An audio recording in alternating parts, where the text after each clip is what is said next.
So my name is Myriam Berube, and I'm Consulting Director at the Tamarack Institute for Quebec and Francophone communities. And it is my pleasure to welcome you today to this webinar on the Neighbourhood Roundtable model in Montreal. It is the first of a series on place-based work in Quebec that we are just launching. So today we'll explore the work of the Neighbourhood Roundtable model in Montreal. And before we start, Connor, can you go to the next slide, please? I would like to begin this workshop by acknowledging that we are meeting on Indigenous land. And as settlers, we are grateful for the opportunity to meet, and we thank all the generations of Indigenous peoples who have taken care of this land. I myself today, I'm calling in the traditional territory of the Ganyan-Keaga Nation.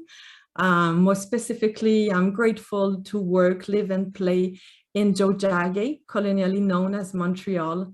And historically, Montreal has been a place, a gathering space for many First Nations.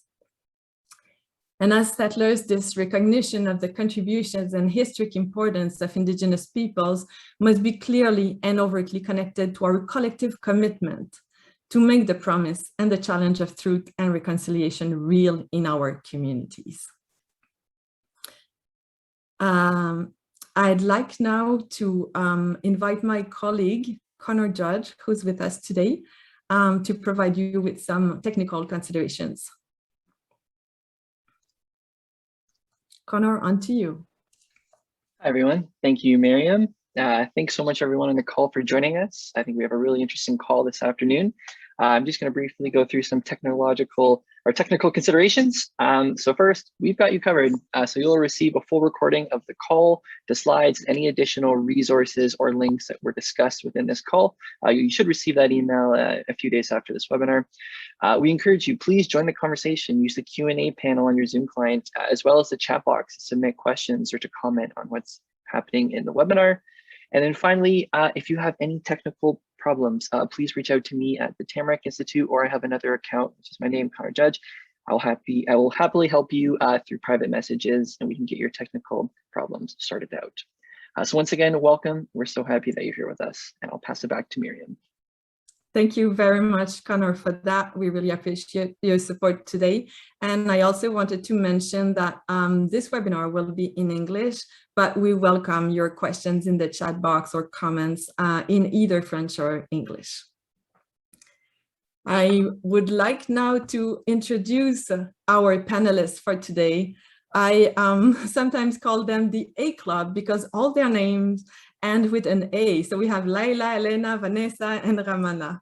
So let's start with Laila. Laila Belmai is in charge of the development and communications at the Coalition of the Montreal Roundtable. Welcome, Laila.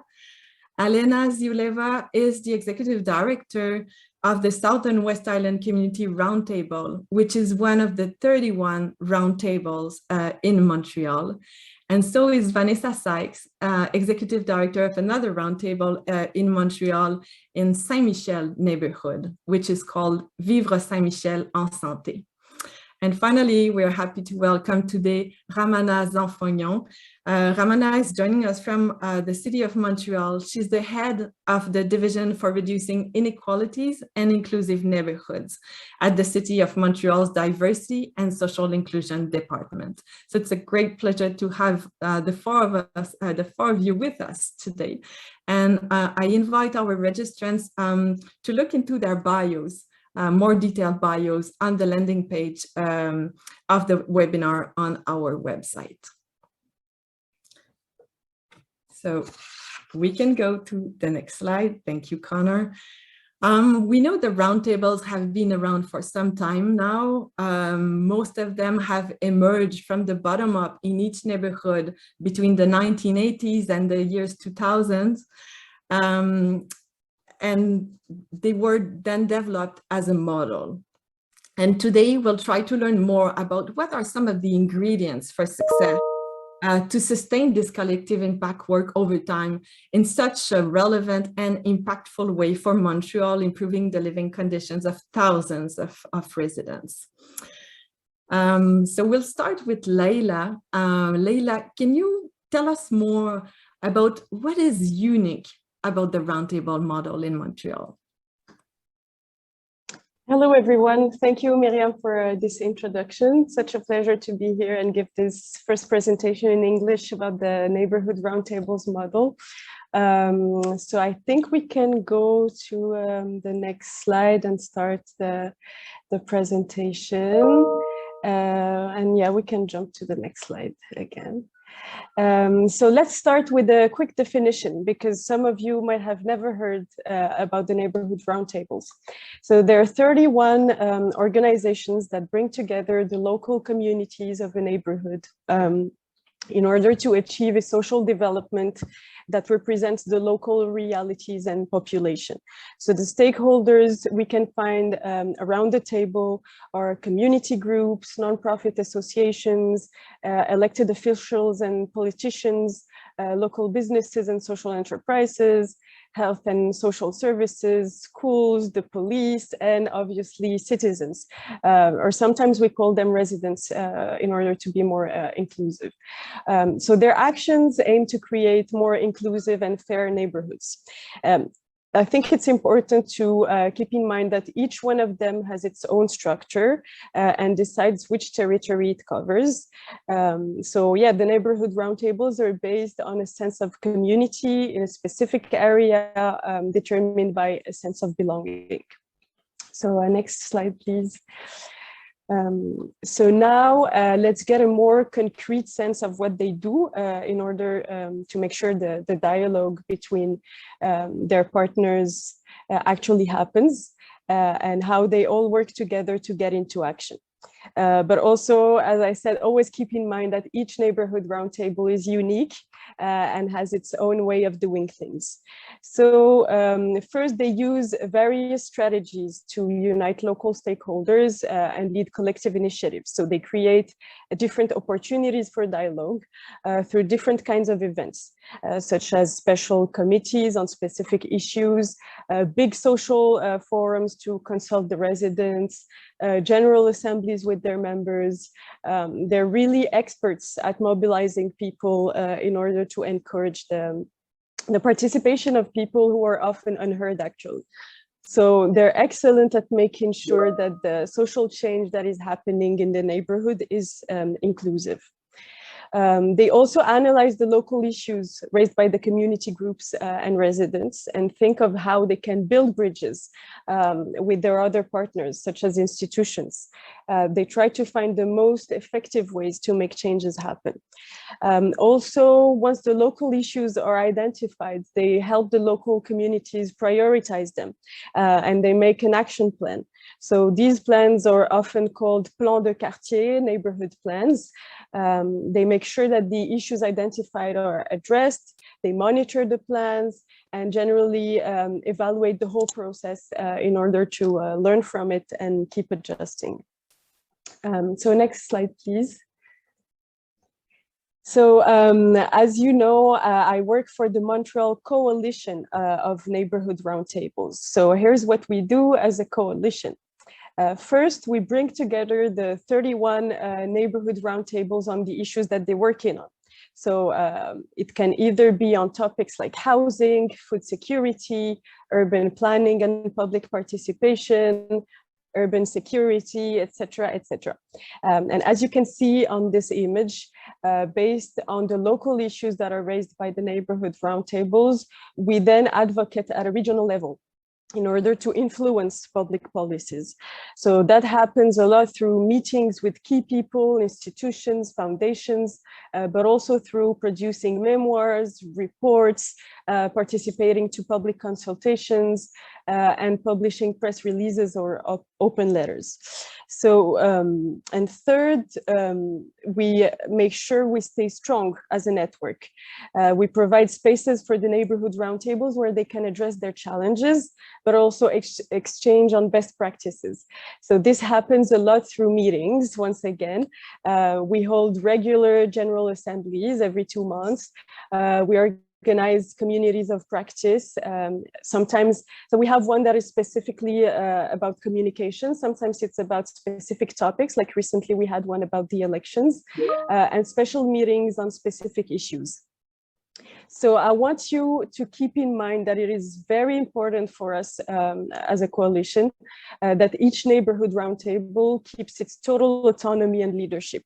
So we're here for support, network, advocacy actions, but we never get involved in how they are structured, how they decide to work within their local communities and so on.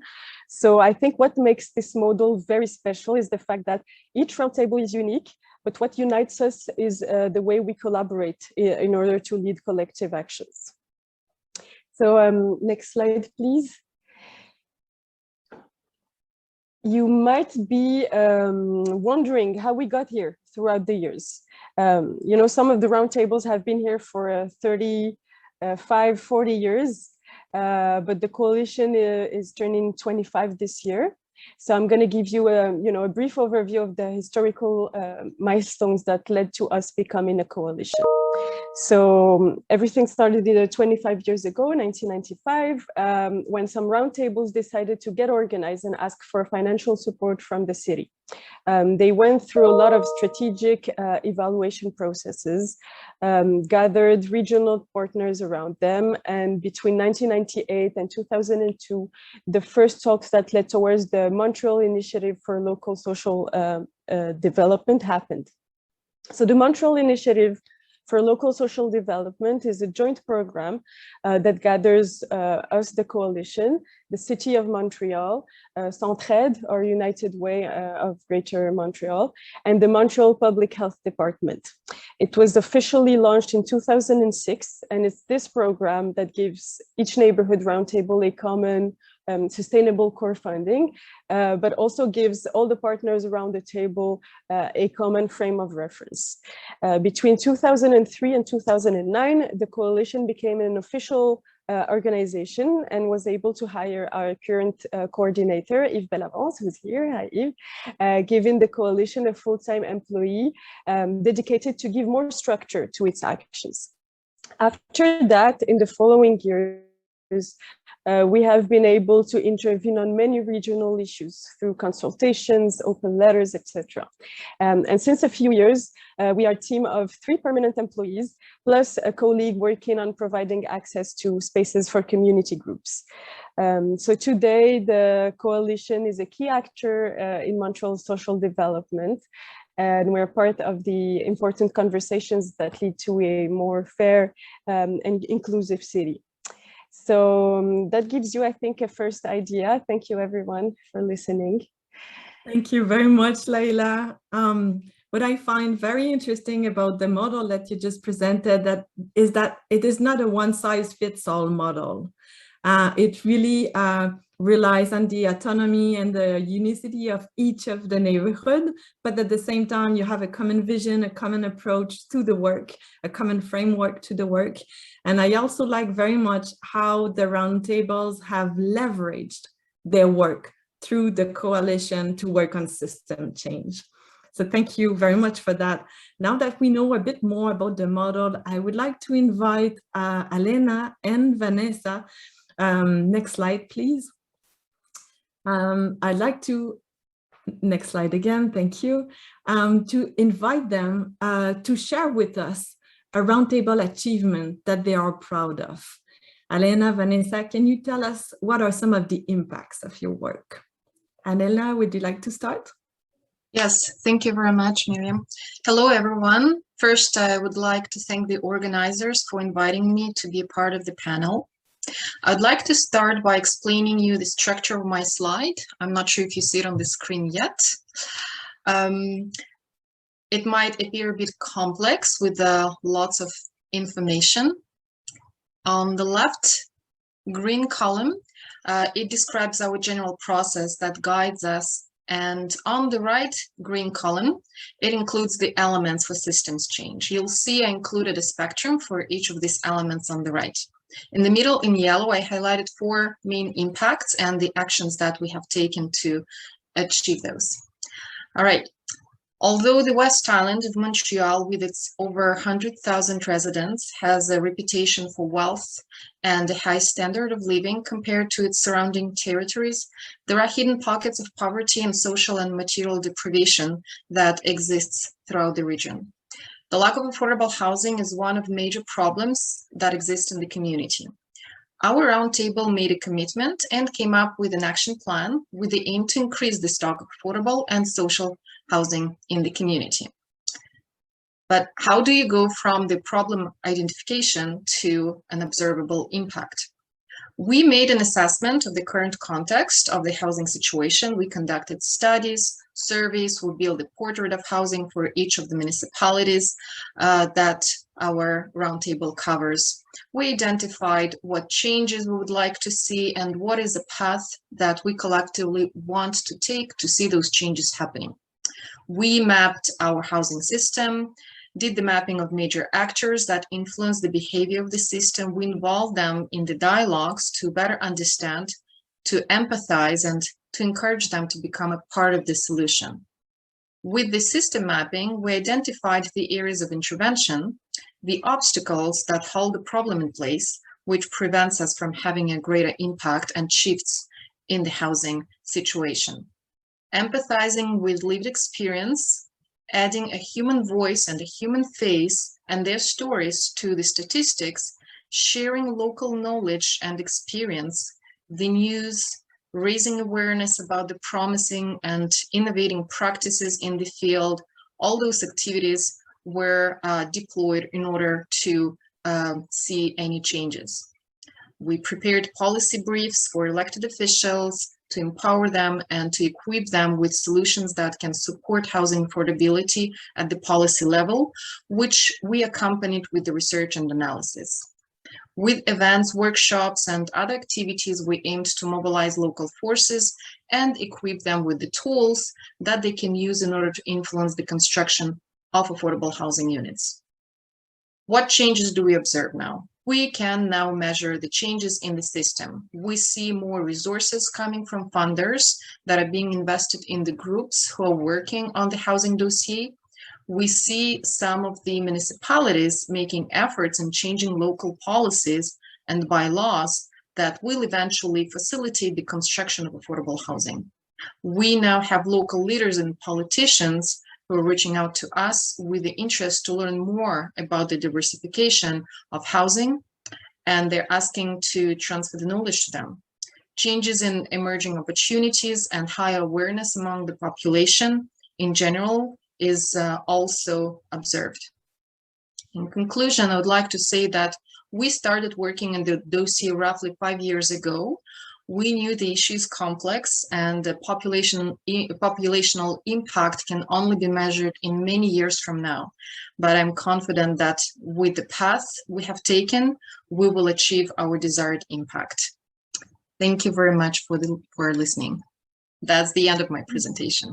Thank you very much, Elena. This is such an inspiring example. And I know from the work of the Roundtable, this is only a tiny bit of all that you do for the West Island. So thanks for sharing that. I'd like now to invite Vanessa. She's also the lead on a Roundtable, but in a very different setting, in a very different neighborhood. So next slide, please. Vanessa, it's on to you. Thank you, Miriam. Thank you very much, and thanks to Leila and Elena for laying the table so well for me. So indeed, Saint-Michel is quite different from the West Island. Our district is has about 56,000 people living it, quite multicultural, and some of the families are quite large. One of the issues that we keep working on is food security, and I'm going to present you Saveur, which is the food security system that's been put in place in Saint-Michel over the years. And since 2016, with the help of the Impact Collective program by United Way, we've really reached a different level, and it's really allowed us to accelerate the whole program. And now we even have a logo that you can see on the right-hand side, the Facebook page already existing, and we're working on the web page. So it's all sort of coming into place. The two main aims of this food security system is to have access to fresh and affordable products for families living in Saint-Michel, but also to increase the level of graduation. As I said, the population in Montreal, in Saint-Michel, the diploma level is lower, the graduation level is lower than the rest of Montreal, and there are two main secondary schools, one of which, housing over 1,500 pupils, is known as the school without windows. I guess in the 70s, a good idea, but it has impacts on the students who are there, and there's a great need for light. So one of the issues that came up was to build a program called OR, which is Environment and Urban Agriculture. So the first step was to build a 3-season greenhouse that you can see in the picture at the back, but also to get the Ministry of Education to approve this curriculum, to recruit staff, of course, who are based in different organizations of Saint-Michel, but the Neighbourhood Roundtable accompanies and helps recruit the staff, and to, of course, engage students. So in 2020, 2021, we had a first group of 25 students who chose this domain. The results for last year were that we produced over 1 ton of vegetable and herbs in our gardens, and over 1.5 kilos, 1,500 kilos were transformed, as we also received food from various donors. We held also workshops where food is transformed and people can find a market with decent prices that's permanently based in a park over the summer. And we also have a market in a school bus that goes around 6 different places in the neighborhood on sort of big parking lots, for example, where there's no real food shop next to it.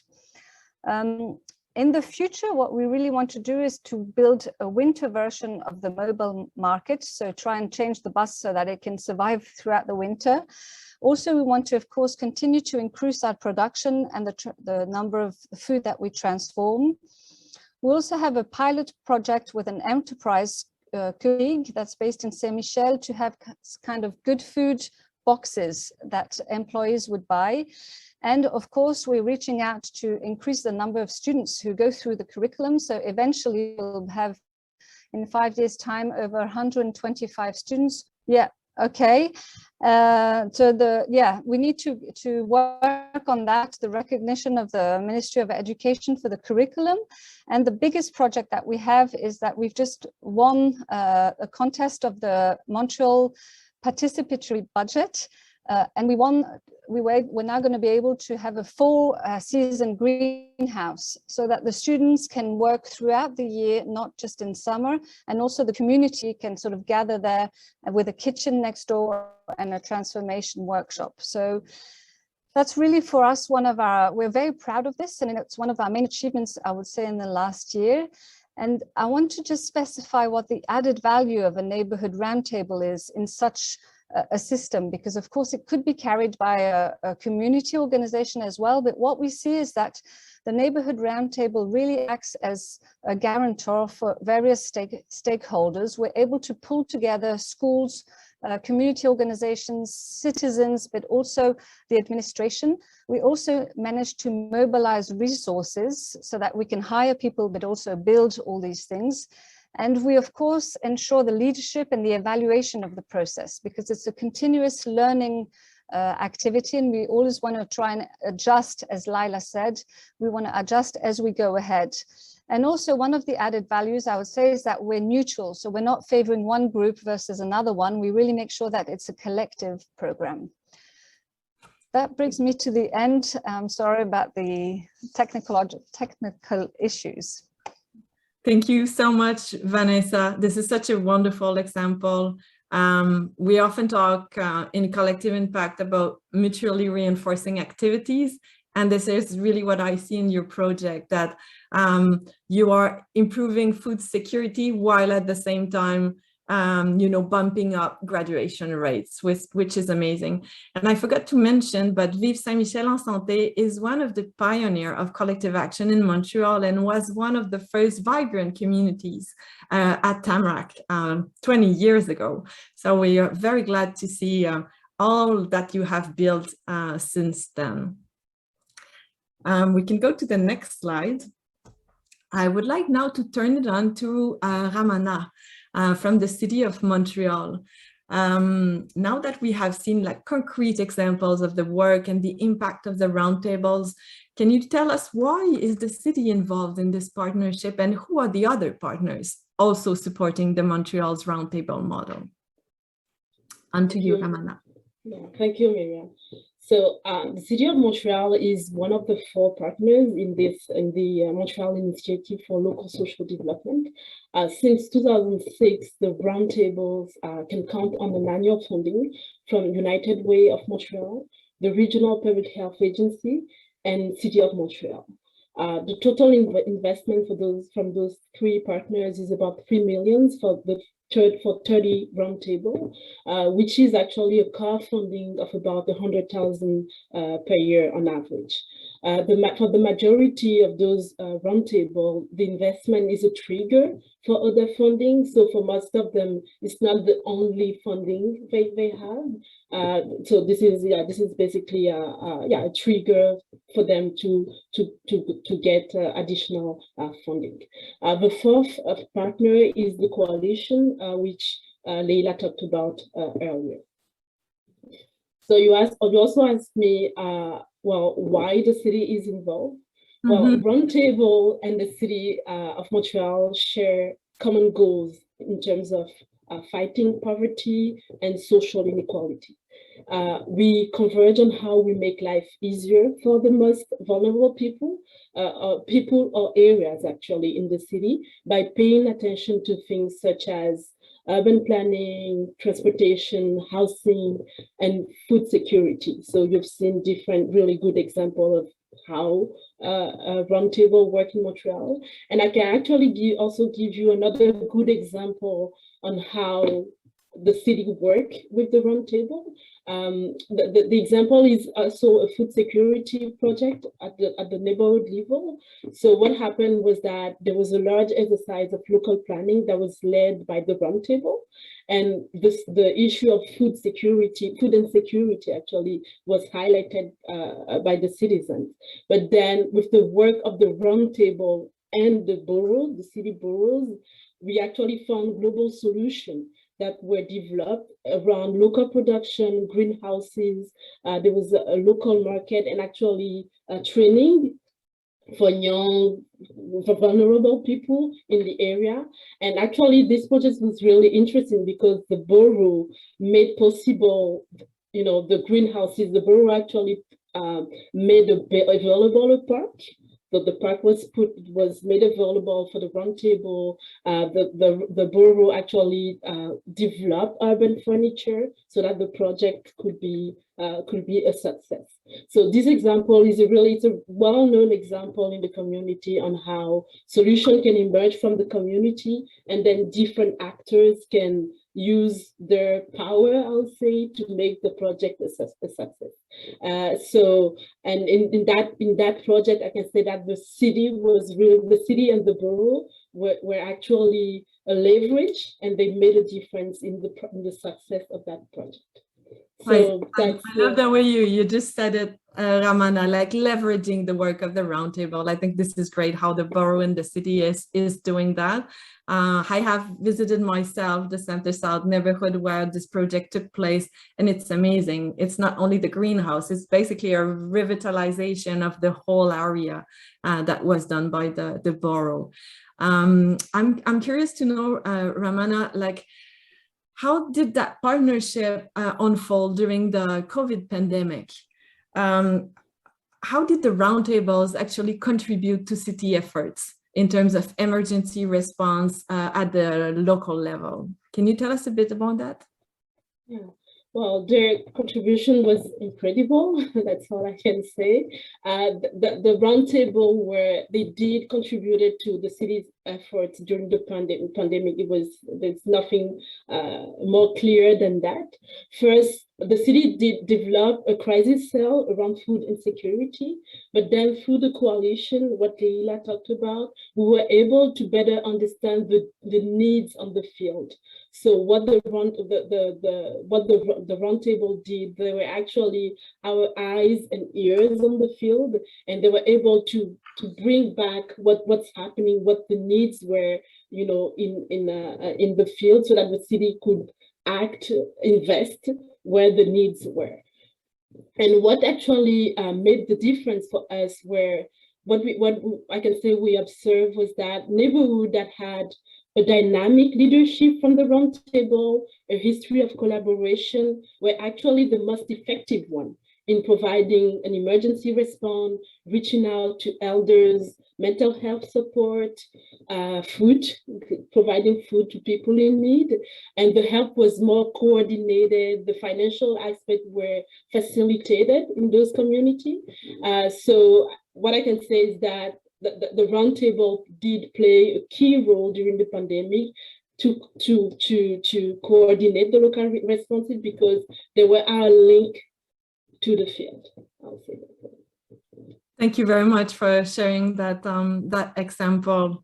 Yeah, we can clearly see from what you're telling us about like how coordinated action really improves the resilience of a community in times of crisis, and the role that roundtables that are so well connected to the needs of the citizens can play for an actor such as the city. So thank you for that. I would like now to open up the floor to all panelists. As we've said in introduction, the roundtables have been around for a long time, right? So I guess we're very curious to know what are some of the ingredients for success. We can go to our next slide. That have allowed us to sustain the roundtable's work over the year. Vanessa, would you like to share with us some ingredients? And then I invite the other panelists to just jump in. Yes, gladly. Well, some of them have been mentioned already, such as variety and diversity of partners, but also collaboration. I'd like to point out really the need to build strong partnerships based on trust, because that really makes a difference, and also to ensure stability in terms of human resources. Right now we have a huge need for stable human resources, and there's a big turnover, so that's also to have core funding, such as the Montreal Initiative for Local Social Development. Those, I would say, are three ingredients that are key to the success. And yes. Yeah, go ahead, Leila. So in addition also to what Vanessa just said, I think another thing that is worth mentioning is all, you know, the grassroots aspect of the neighborhood roundtables work. As we said, all of them emerge from the collective actions of residents and or community groups. You know, they cover territories that are based on a sense of belonging. So I think it's important to mention the whole organic aspect of their work, and it's obviously key to their success, because their actions are based on a true listening of the local needs and are really tailored to the community's needs and identities. So each neighborhood is unique and has a roundtable that reflects its local specificities. Very interesting. Ramana, I see your mic is on. Yeah, well, from my perspective, I think it's the fact that it is, the initiative is a tripartite financial agreement. It makes a difference in terms of stability, sustainability, and actually, I think it spreads the risk among those three partners. Mm-hmm. Wonderful. Thanks for sharing that. I know many of our registrants lead themselves collective impact initiatives or local collaboratives. Like, what piece of advice would you have for them? You can go to the next slide.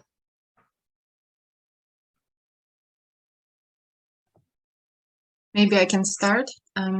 Go ahead. Well, I would say the essential element when working together is learning from the experience of the collective intelligence that you build as you're learning from your collaborators. That's really where the innovation starts. Stay in listening mode and connected to the lived experience, the realities of citizens, those who are the experts of lived realities. Seize opportunities, have big dreams. Where there is a will, there is a way. When collective efforts are well coordinated and supported, there will be a way to accomplish it, and opportunities will be unlocked and become more visible.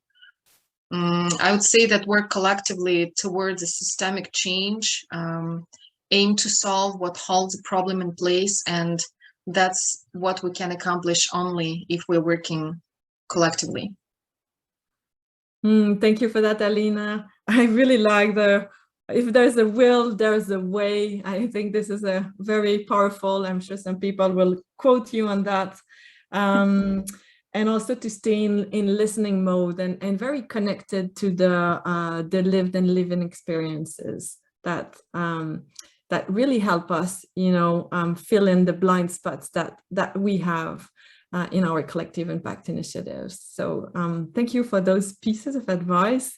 I'd like to invite all our panelists to look at the future and share with us what are your hopes for the future of Montreal's roundtables. Next, please. Go ahead. Yeah, Ramana? I can go ahead, Miriam.